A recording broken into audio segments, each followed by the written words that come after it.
This is lesson 7.3, Simplifying and Graphing Equations and Expressions with E.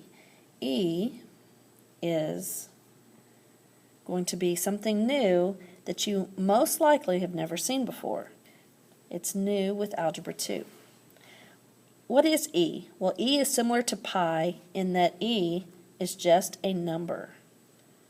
So E stands for 2.7182812. Let's see, try it again. 2.718281. That should be an 8 there. Not that you guys care, but it continues on in that pattern, and we approximate it as E is 2.71. Just like with pi, we generally say pi is 3.14. So with E, we're going to say E is 2.71. Now, most of the time, though, we're not going to approximate it at all. In a lot of these examples and a lot of the problems on your homework, E is just going to be a variable. So for your first example, if E is to the negative fifth power times E to the second power, we're going to keep E as our base. And then since it's a multiplication problem, two bases and two exponents, we're going to add the exponents.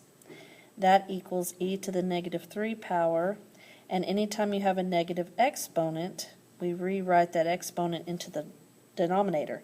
So E to the negative 3 becomes 1 over E to the positive 3. And that's the expression simplified. So notice we're just leaving E as a variable. For your next example, we have E to the fourth to the negative third. And anytime you have one base and two exponents, you multiply. So 4 times negative 3 is negative 12. Since my exponent is negative, I'm going to rewrite it as 1 over E to the positive 12 power, and that's my solution.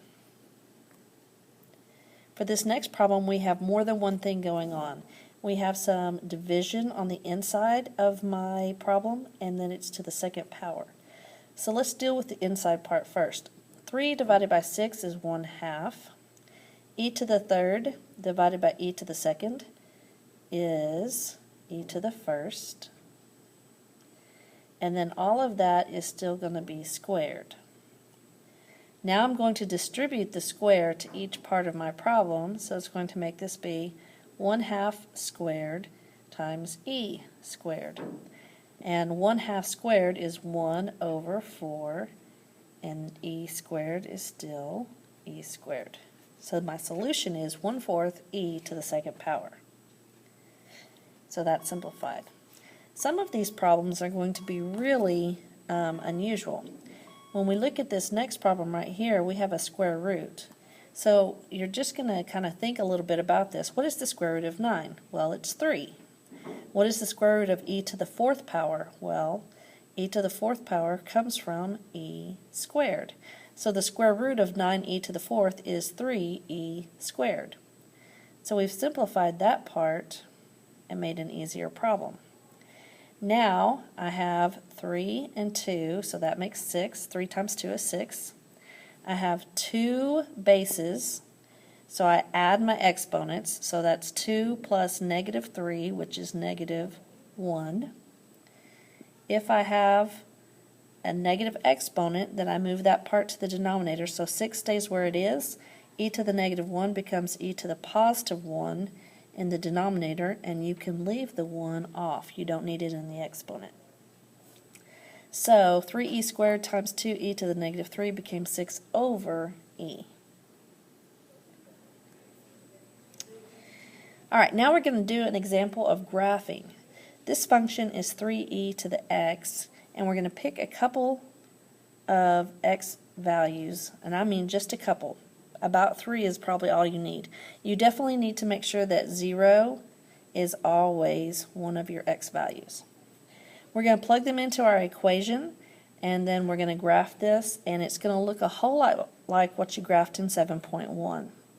So f of x, if x is negative 1, that would be 3e to the negative first, which is 3 divided by e, which I have to put into my calculator and approximate, and I get 1.1 for that.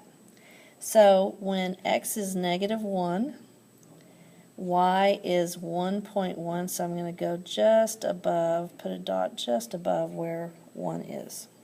When I plug in 0, I get 3e to the 0 power. Anything to the 0 power is 1. 3 times 1 is going to be 3. So at 0, I go to 3, there's my dot. And then when I plug in 1, that's going to be 3e to the first, which means I'm going to have 3 times 2.71. And 3 times 2.71 is about 8.1. So when x is 1, it's going to be way up here, and I've actually gone into off my page almost. So when you look at this, it just comes through like this, and it has that same angly shape that we saw in 7.1 because it's the same type of problem. The reason they use E to stand for this 2.718281828 is because E could be for exponential, and these are all exponential equations. Now notice that this equation is going up, so it is growing. So an equation that looks like this is a growth equation, and that always happens when the exponent up here is positive. If you have a picture that looks like this, where it is like going down a slide, that is called decay. And that always occurs if my exponent up here is negative. So a positive exponent is growth. Excuse me if I messed that up. And a negative exponent is going to be decay. Okay, so your assignment then is going to be on your workbook, page 112. The problem numbers are 1 through 9 and 14 through 25. In both cases, that's going to be all. And you can start that right away, and I'll see you in class.